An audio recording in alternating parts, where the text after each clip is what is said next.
Hein. Bonjour, et bonjour à toutes les... Bonjour. Alors, ce projet, c'est à la fois l'implantation d'une usine de méthanisation, l'installation d'une chaudière à bois. Je pense que cela mérite quelques explications. Oui, c'est né d'une réflexion autour d'une tasse de café. On est sur un micro-territoire de 486 hectares, avec un bassin industriel agroalimentaire important, 3000 emplois.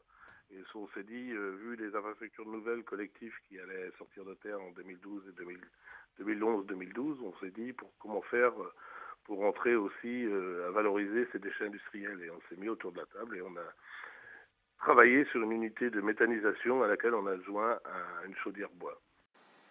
Ça a fonctionné comment?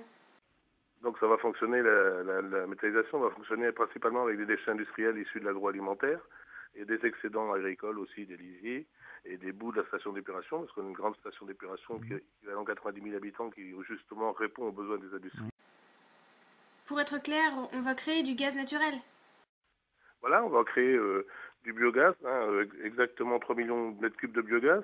Et avec ce biogaz, on va faire une cogénération, à savoir qu'on va faire produire de l'électricité et faire de la chaleur qu'on va envoyer en réseau sur des équipements collectifs qu'on va construire, une salle multifonction, un centre aquatique et un industriel qui se trouve juste à côté de la station qui va être créée, et le lycée et le collège.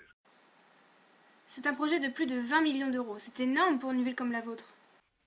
En tout, non, le projet est de 7 millions d'euros concernant le pôle énergie, mais en tout, en 2011 et 2012, il va y avoir 20 millions d'euros d'investis sur la commune entre le centre aquatique, la salle multifonction et le pôle énergétique. Donc c'est quand même assez important, mais ça prouve aussi qu'on est dans un territoire dynamique, parce qu'en Bretagne, tout le monde nous reproche qu'on n'a produit que 8% d'électricité qu'on consomme, mais nous, on s'en prend en main justement pour que les générations futures vivent dans de meilleures conditions à ce niveau-là.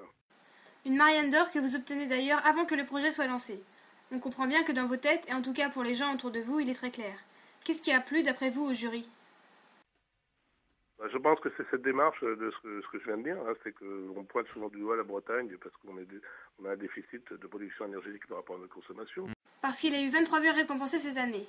Mais vous êtes la seule bretonne. Voilà exactement, oui. Puis on est une toute petite ville, 4200 habitants, mais c'est surtout cette prise de conscience et cette prise en charge par les gens du territoire, parce que c'est un projet de territoire, pour mener un tel projet dans les années futures et justement pour éviter quand même quelques tonnes de CO2.